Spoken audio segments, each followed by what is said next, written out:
New toys to play with.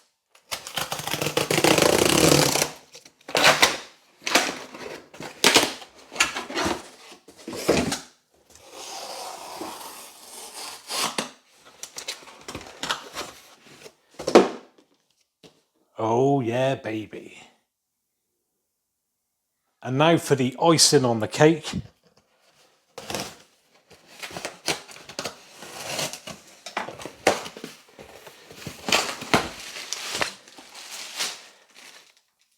The Magic Keyboard in white.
Love it. Such a nice, clean look to it. Love the way that it's designed so the iPad is just floating. Right, let's fire her up. Now this 2021 12.9-inch iPad Pro comes with a mini LED display. So let's check it out with a bit of HDR content on YouTube. Now that is a very impressive display indeed. Now this is a piece of my own 4K HDR material that is available on YouTube. And as you can tell, the brightness levels are extremely bright.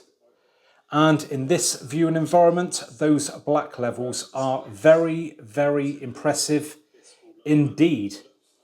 Something a little bit more brighter now then. And that does look very, very nice. I am absolutely astonished at how bright this thing can get. My camera will not be doing it justice. You will have to see this in person. But as far as I'm concerned, that is a cracking display. Now, taking a look at this new Magic Keyboard, we are able to adjust that screen to different angles, which is handy. Then we are able to also charge it from the side. But my favourite feature, simple one, but very useful, and that is that the keys do light up and they have a very nice feel to them. And finally, we have the trackpad. And simply to fold down, just lift that forward like that. Hey presto. Now, if you'd like to know more about this iPad Pro, then I will be testing it out against my older 2017 12.9-inch iPad Pro very soon. as I like to think that a lot of people don't upgrade their iPads every year. So many of you may be coming from an older one. So I think it will be a good test to see how things have progressed over the past 4 years. Now in that video, we will compare the displays, the speakers, we'll do some performance testing with Geekbench, and we will export some 4K video. Well, there you go then, guys. Now, hopefully you've enjoyed this video today, and if you did, I would really appreciate a thumbs up. And if you would like to see that upcoming video, then please make sure you hit that subscribe button. So, thanks very much for joining me today, and hopefully I'll catch you guys on the next one. Bye for now.